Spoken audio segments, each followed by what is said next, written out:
आज हम बात करेंगे पारिस्थितिकी पिरामिड की कि पारिस्थितिकी तंत्र में पिरामिड क्या होता है। कई बार यहाँ से प्रश्न बने हैं और आगे भी प्रश्न बनने की पूरी संभावना है इससे। पारिस्थितिकी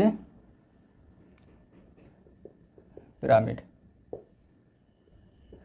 इकोलॉजिकल पिरामिड। पिरामिड क्या होता है? पिरामिड किसी जानकारी, किसी आंकड़े या किसी तथ्य को दर्शाने का एक ग्राफ होता है जिसके माध्यम से हम उसको समझ पाते हैं कि उस आंकड़े की प्रवृत्ति क्या है। ठीक है, उसकी कुछ विशेषताओं को ये धारण करता है। यानी आप कह सकते हैं किसी जानकारी या तथ्य या आंकड़े का ग्राफीय प्रदर्शन ही पिरामिड कहलाता है।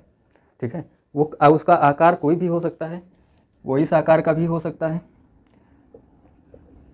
इस आकार का भी पिरामिड हो सकता है, या ऐसे भी हो सकता है। इसमें से किसी भी आकार का पिरामिड हो सकता है। पिरामिड बस एक ग्राफ है जिसमें हम कुछ विशेषताओं को दर्शाते हैं किसी आंकड़े या किसी तथ्य की। ठीक है, पारिस्थितिकी तंत्र में क्या है पिरामिड की विशेषता? तो खाद्य श्रृंखला, चूँकि खाद्य श्रृंखला मैंने आपको पहले बता दिया है कि खाद्य श्रृंखला क्या होती है। जीवों में या जो पारिस्थितिकी तंत्र है, पारिस्थितिकी तंत्र में जो जीव जंतु हैं उनमें भोजन बनने और भोजन बनाने, ठीक है, जो कोई जीव होगा जो भोजन, किसी दूसरे जीव का भोजन बनता होगा,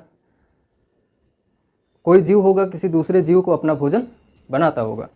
ये भोजन बनने और बनाने की जो प्रक्रिया है जिससे एक श्रृंखला का निर्माण होता है वही खाद्य श्रृंखला है। खाद्य का मतलब ही होता है भोजन।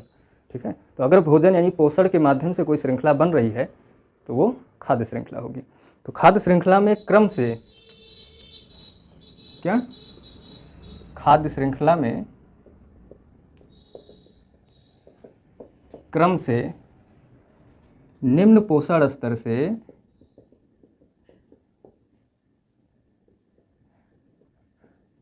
उच्च पोषण स्तर, ठीक है,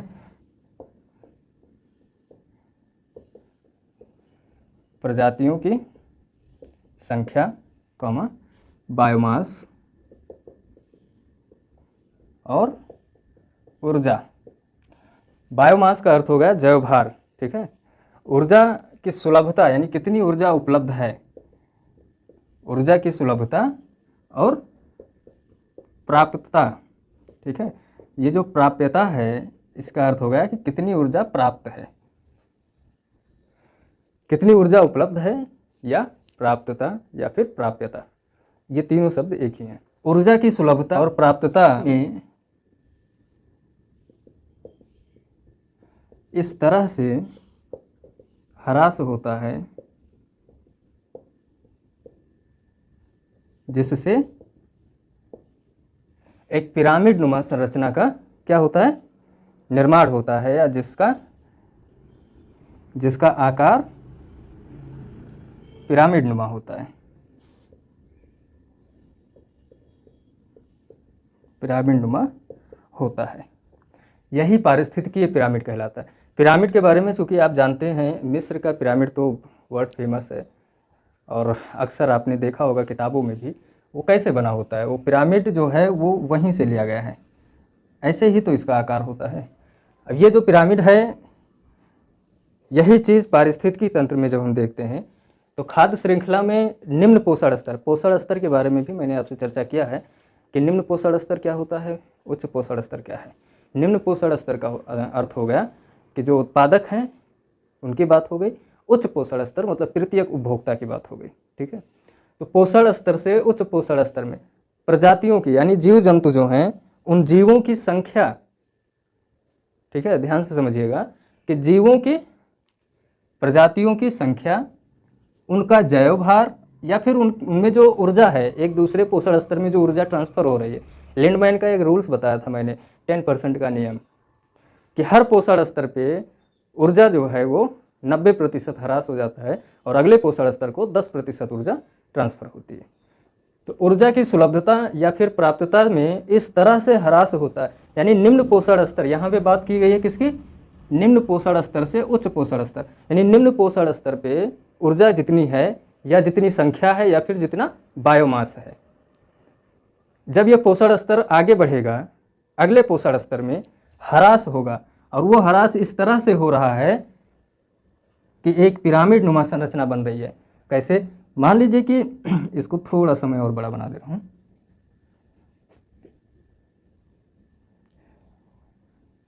देखिए, मान लीजिए पोषण स्तर 1 है ये, ठीक है, निम्न पोषण स्तर है, पोषण स्तर 1। पोषण स्तर 1 पे कौन होता है? उत्पादक है, ठीक। निम्न पोषण स्तर से उच्च पोषण स्तर में प्रजातियों की संख्या, अब उत्पादकों की चाहे संख्या ले लें आप, भाई अगर उत्पादकों की संख्या लेंगे तो ये भी ठीक ठाक मात्रा होगी, इनकी संख्या भी बहुत ज़्यादा होगी, क्योंकि जो वनस्पतियाँ हैं किसी पारिस्थितिकी तंत्र में उनकी संख्या बहुत ढेर सारी है। लेकिन अगले पोषण स्तर पे क्या उतनी संख्या रह जाएगी प्रजातियों की? नहीं रह जाएगी। क्यों? क्योंकि पोषण स्तर जो सेकंड होगा वो कौन होगा? वो प्राथमिक उपभोक्ता होगा। अब ढेर सारी घासें हैं और उसको चरने वाले जीव जंतु कुछ मात्रा में हैं, मान लीजिए कि 100 हैं, 100 बकरियां हैं जो उस घास को चर रही हैं। अब बात आती है अगले पोषण स्तर की। पोषण स्तर 3 पे सर्वाहारी हैं, कुछ मांसाहारी हैं, ऐसे जीव जो मांस भी खाते हैं और घास फूस भी खाते हैं। तो अब मान लीजिए कि बकरियों को खाने वाले जीवों की संख्या कितनी होगी? अब अगर 100 बकरी हैं यहाँ पे जो घास को चर रही हैं, तो घास तो इस 100 बकरी से कहीं ज़्यादा है। अगले पोषण स्तर पे बकरियों की जो संख्या है वो कम हो गई, 100 हो गई, घास से तो कम ही संख्या है इनकी। अब अगले इसके बाद में पोषण स्तर 3 पे जाने पर पता लगा कि 20 लकड़बग्घा है। अब लकड़बग्घा की संख्या कम हो गई, ये लगातार ह्रास हो रहा है, मैंने यहाँ पे यही लिखा है कि इस तरह से ह्रास हो रहा है। अब लकड़बग्घे के बाद में उच्च मांसाहार आएगा, पता लगा कि उस क्षेत्र में कोई एक ही शेर है जो इन 20 लकड़बग्घे का शिकार करेगा धीरे धीरे करके, हाँ एक शेर है। तो क्या देख रहे हैं आप कि बढ़ते हुए निम्न पोषण स्तर से उच्च पोषण स्तर तक जाने पर संख्या में, प्रजातियों की संख्या में कमी आ रही है, ह्रास हो रहा है। और इस ह्रास की वजह से ये पिरामिड जो है नीचे चौड़ा था, नीचे चौड़ा था लेकिन ऊपर क्या हो गया? सकरा हो गया, एक पिरामिड नुमा संरचना बना लिया इसने। ये तो बात संख्या की हो गई। लेकिन अगर हम यहाँ पे बायोमास भी लिखा गया है, यानी बायोमास के हिसाब से देख लिया जाए, बायोमास का मतलब होगा कि किसी जीव के शरीर को सुखा दिया जाए, यानी उसमें से जल की मात्रा हटा दी जाए, तो जो भार उसका बचेगा वही बायोमास होगा, ठीक है। बायोमास की अगर बात की जाए तो जो पोषण स्तर 1 है, यानी जो उत्पादक हैं, घास हैं, अब पता लगा कि 100 मीटर स्क्वायर में जितनी घासें हैं तो उनको अगर काट करके सुखाया जाए तो जितना उनका जैव भार होगा घास का, उससे कम होगा किसका? बकरी का। क्यों?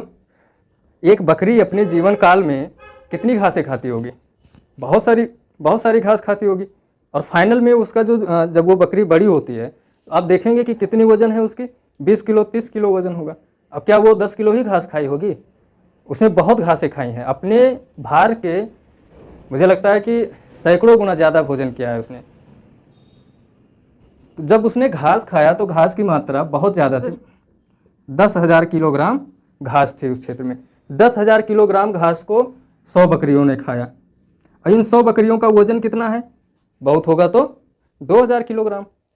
2,000 किलोग्राम की बकरियां हैं। लेकिन 20 लकड़बग्घों का अब ये 2,000 किलोग्राम जो बकरियां हैं वजन है इनका, इस वजन के हिसाब से देखा जाए तो 20 लकड़बग्घे का कितना वजन होगा? अगर उसके जैव भार को निकाला जाए तो इन 100 बकरियों की अपेक्षा कम ही भार होगा उनका। तो जैसे जैसे पोषण स्तर बढ़ता जा रहा है बायोमास कम होता जा रहा है। इसको मान लीजिए कि अगर ये 20 हैं तो 400 किलोग्राम इनका वजन होगा। अब एक शेर कितने वजन का होता है? 1 कुंटल का होगा या 2 कुंटल का होगा? मान लीजिए 200 केजी का हो गया एक शेर। तो क्या देख रहे हैं आप? ये तो हो गई संख्या इनकी, इस साइड में संख्या है और इस साइड में बायोमास। अब अगर बायोमास संख्या के आधार पे तो हमने देख लिया कि सबसे ज़्यादा संख्या उत्पादक की है, फिर प्राथमिक उपभोक्ता है, फिर द्वितीयक उपभोक्ता, फिर तृतीयक उपभोक्ता।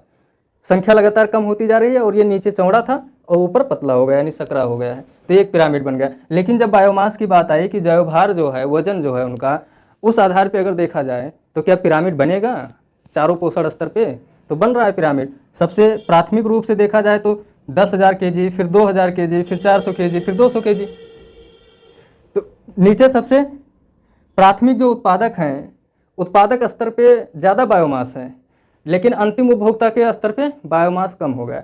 तो जैसे जैसे निम्न पोषण स्तर से उच्च पोषण स्तर की ओर जाते हैं तो बायोमास में क्या होता है? ह्रास होता है।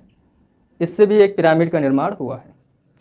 अब अगर बात की जाए कि ऊर्जा की सुलभता क्या ऊर्जा के आधार पे देखा जाए तो क्या एक पिरामिड बनेगा कि नहीं बनेगा? निश्चित रूप से बनेगा। क्यों? क्योंकि एक पोषण स्तर से, इस पोषण स्तर से और यहाँ तक जाने पर प्रत्येक पोषण स्तर पे जो ऊर्जा है, ऊर्जा की मात्रा ट्रांसफर होती है 10%। यानी 100% अगर ऊर्जा बनाया गया है तो उसका 90% ऊर्जा वो अपनी ज़रूरतें पूरी कर लेगा हर पोषण स्तर पे प्रत्येक जीव, और 10% ऊर्जा वो संचित करेगा जो अगले पोषण स्तर को ट्रांसफ़र की जाएगी।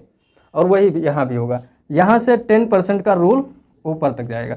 तो निश्चित रूप से अब अगर यहाँ पे ऊर्जा 100 है, मान लीजिए यहाँ 100 यूनिट ऊर्जा है, कहाँ पे? इसके पास। अगले पोषण स्तर पे जब ये जाएगा, पोषण स्तर सेकंड पे, तो इसका 10% यानी 10 यूनिट जाएगा। उसके बाद अगले पोषण स्तर पे इस 10 यूनिट का 10% यानी 1 यूनिट जाएगा। फिर अगले पोषण स्तर पे इसका भी 10% जाएगा, तो 10 यूनिट मान लीजिए। तो क्या देख रहे हैं आप कि सबसे निम्न स्तर पे जो ऊर्जा है, ऊर्जा की सुलभता ये 100% थी, और सबसे उच्च स्तर पे यानी पोषण स्तर में, अगर सबसे उच्च पोषण स्तर में देखा जाए, शेर के स्तर पे जाते जाते ये 10% हो गया। तो यहाँ भी पिरामिड क्या हो रहा है? सीधा बन रहा है, यानी एक पिरामिड नुमा रचना बन रही है ऊर्जा के मामले में भी देखा जाए तो परिभाषा में यही बात कही गई है कि जो पारिस्थितिकीय पिरामिड है, एक पोषण स्तर से यानी निम्न पोषण स्तर से उच्च पोषण स्तर तक जाने पर प्रजातियों की संख्या, उनका बायोमास, उनके अंदर जो ऊर्जा की जो सुलभता है या प्राप्तता है, वो प्रत्येक पोषण स्तर पे लगातार उनका ह्रास होता रहता है, उनमें कमी आती रहती है, और इस वजह से एक संरचना बनती है। ऐसे वही पारिस्थितिकीय पिरामिड है। ठीक है। तो अब हमारा जो मेन काम है वो ये है कि हम बायोमास के आधार पे, संख्या के आधार पे और ऊर्जा के आधार पे देखेंगे कि पिरामिड कितने तरीके का हो सकता है। यहीं से प्रश्न बनता है। ठीक है। तो सबसे पहले हम क्या देखते हैं? संख्या पिरामिड। देखिए, संख्या पिरामिड में हम मुख्य रूप से किन चीज़ों को देखना है हमको? संख्या पिरामिड में प्राथमिक उत्पादक और जो विभिन्न पोषण स्तर हैं, उन उपभोक्ताओं के जो संख्या है, उन संख्याओं को हम इस पिरामिड में दर्शाएंगे। ठीक है। तो उन संख्याओं के बीच में जो संबंध है वो दो तरीके से हम देख सकते हैं। एक तो सीधा पिरामिड बनेगा इनका, अगर इन संख्याओं को हम दर्शाएंगे तो एक बनेगा सीधा पिरामिड, और एक बनता है उल्टा पिरामिड। सीधा पिरामिड में क्या होता है कि बढ़ते हुए पोषण स्तरों में के साथ जीवों की संख्या में कमी आती है। जो सीधा पिरामिड है, इसमें बढ़ते पोषण स्तर के जीवों में कमी आती है। ठीक है। बढ़ते हुए पोषण स्तर यानी कह क्या रहा है कि जो प्राथमिक रूप से जो उत्पादक हैं, पोषण स्तर एक उन्हीं का होगा। निम्न पोषण स्तर पे कौन है? उत्पादक है। तो बढ़ते हुए पोषण स्तर यानी सबसे ज्यादा संख्या किसकी होगी? उत्पादक की होगी।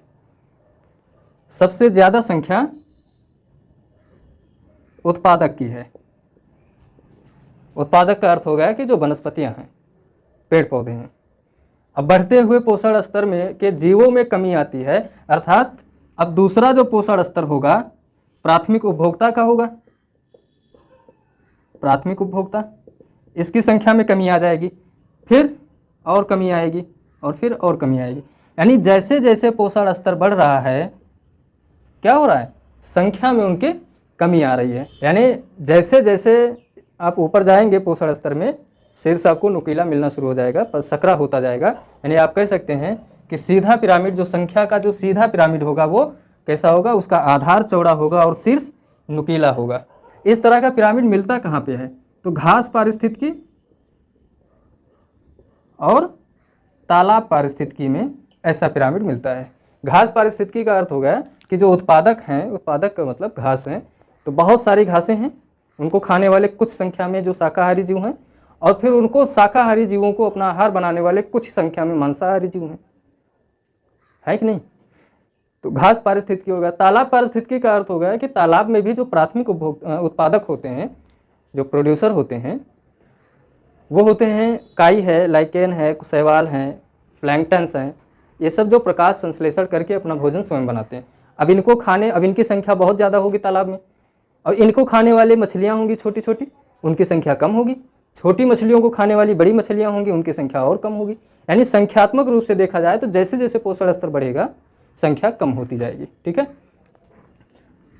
इसका संख्या पिरामिड सीधा भी बनता है और उल्टा भी बनता है। ठीक है, तो एक तो हो गया सीधा पिरामिड और फिर देखते हैं उल्टा पिरामिड, ये कहाँ मिलता है। उल्टा पिरामिड का अर्थ हो गया कि बढ़ते पोषण स्तर के जीवों में कमी नहीं बल्कि वृद्धि हो, उनकी संख्या में क्या हो, उनकी संख्या में वृद्धि होनी चाहिए, तब उल्टा पिरामिड बनेगा। यानी उल्टा पिरामिड ऐसे बनेगा। ठीक है, अब ये पिरामिड कहाँ पे पाया जाएगा? ऐसा पिरामिड वृक्ष पारिस्थितिकी तंत्र में पाया जाएगा। कौन सा होगा? वृक्ष पारिस्थितिकी। मान लीजिए वनों में, जंगलों में कोई एक वृक्ष है। ठीक है, ऐसे कोई एक वृक्ष है, वृक्ष की संख्या एक है।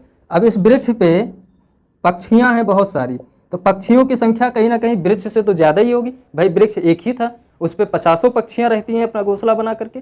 अब उन पक्षियों पर, अब एक पक्षी पर कम से कम 10, 12, 15 परजीवी रहते होंगे, जुएं वगैरह या इस तरह के और भी पैरासाइट्स जो पक्षियों में, चिड़ियों में रहते हों। तो जो पक्षियों में जो परजीवी होंगे उनकी संख्या और ज़्यादा होगी। और परजीवियों के बाद एक होते हैं परजीवी, दो तरीके के होते हैं, एक परजीवी और एक होता है उस पर भी उच्च परजीवी होता है। उच्च परजीवी का अर्थ होगा कि परजीवी के ऊपर भी कोई दूसरा परजीवी उस पर भी निवास करता है, छोटे छोटे बैक्टीरिया वगैरह। वृक्ष एक था, उस पर पक्षियों की संख्या और ज़्यादा हो गई, उन पक्षियों पर बहुत सारे परजीवी निवास करते हैं। परजीवी का अर्थ हो गया जो किसी दूसरे जीव पर निर्भर होते हैं जिंदा रहने के लिए। ठीक है, तो इस तरीके से देखा जाए तो संख्या पिरामिड में यह उल्टा पिरामिड बन गया। यहाँ पे संख्या में क्या हो रही है? वृद्धि हो रही है। यहाँ संख्या में कमी हो रही थी, यहाँ संख्या में वृद्धि हो रही है कि नहीं हो रही है? ये चीज़ आप ध्यान रखिएगा। प्रश्न यही बनता है कि संख्या पिरामिड उल्टा या सीधा। एग्जाम्पल दे देता है कि वृक्ष पारिस्थितिकी तंत्र में पिरामिड सीधा बनेगा कि उल्टा बनेगा, तालाब पारिस्थितिकी तंत्र में संख्या पिरामिड सीधा बनेगा कि उल्टा बनेगा। ये चीज़ विशेष रूप से ध्यान रखिएगा और यही प्रश्न पूछा जाता है एग्जाम में। ठीक है, तो ये तो बात हो गई किसकी? संख्या पिरामिड की। अब देखते हैं कि बायोमास पिरामिड कैसा होता है। दूसरा है बायोमास या जैवभार पिरामिड। जैवभार पिरामिड, इसके तहत क्या करते हैं? संख्या के जगह पे, संख्या की जगह क्या ध्यान रखते हैं हम? जैवभार को प्रदर्शित करते हैं। ठीक है, जैवभार को प्रदर्शित करते हैं। यहाँ हम संख्या नहीं देखेंगे कि कितनी संख्या, पोषण स्तर बढ़ते समय संख्या कितनी है, ये ध्यान नहीं देते हैं, बल्कि ये देखते हैं कि जीव का जो जैवभार है उसमें कमी आ रही है कि वृद्धि हो रही है। और ये कमी और वृद्धि हम पोषण स्तर में देखेंगे कि पोषण स्तर जब बढ़ता है प्राथमिक स्तर पे, या पोषण स्तर 1 या पोषण स्तर 2, तो जैसे जैसे पोषण स्तर बढ़ेगा, ट्रॉफिक लेवल बढ़ेगा, तो जैवभार में कमी आएगी या वृद्धि होगी, हम इसको ध्यान में रखते हैं। तो इसका भी पिरामिड सीधा और उल्टा बनता है। ठीक है, सीधा पिरामिड। सीधा पिरामिड का अर्थ हो गया ये जैवभार में। अब आप देखिए घास पारिस्थितिकी तंत्र में ही देख लीजिए, सीधा पिरामिड बन रहा है जैवभार की अगर बात करें तो। जो घासें हैं, जो पोषण स्तर 1 है, निम्न पोषण स्तर, जो वनस्पतियां हैं उनका बायोमास अधिक होगा, उनको खाने वाली बकरियों का जो जैवभार होगा वो कम होगा, बकरियों को खाने वाले लकड़बग्घों का जैवभार और कम होगा, लकड़बग्घों का शिकार करने वाले शेर और चीते का जैवभार उससे भी कम होगा। तो इस हिसाब से देखा जाए अगर तो क्या हो रहा है, इसमें भी सीधा और उल्टा पिरामिड बनता है। ठीक है,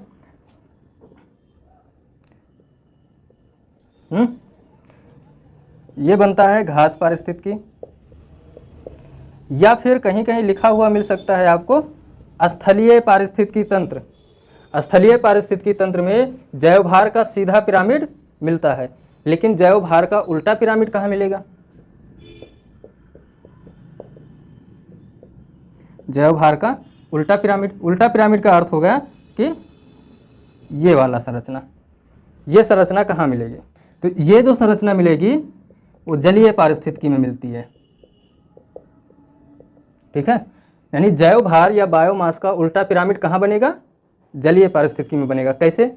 देखिए, संख्या पिरामिड तो सीधा बनेगा जैवभार का तालाब में, जलीय पारिस्थितिकी में, लेकिन बायोमास की अगर बात करें जैवभार की, तो वहाँ जलीय पारिस्थितिकी तंत्र उल्टा पड़ जाता है, वहाँ पे बायोमास के उल्टे पिरामिड बनता है।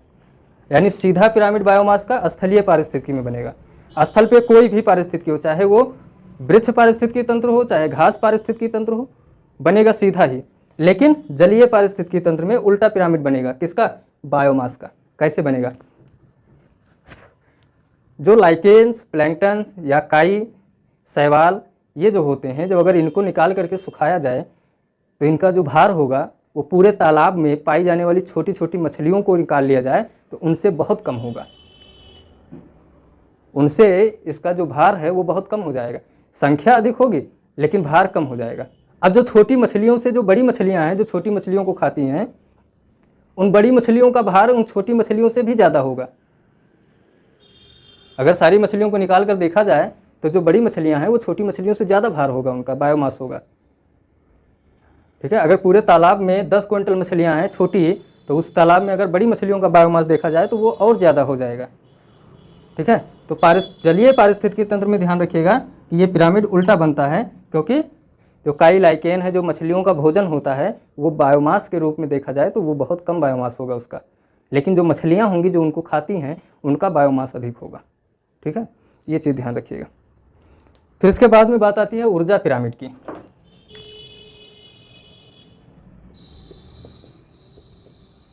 ऊर्जा पिरामिड, जैसा कि मैंने आपको पहले ही बताया है कि ये हमेशा किसी भी पारिस्थितिकी तंत्र में कहीं भी ऊर्जा पिरामिड हमेशा सीधा ही बनेगा।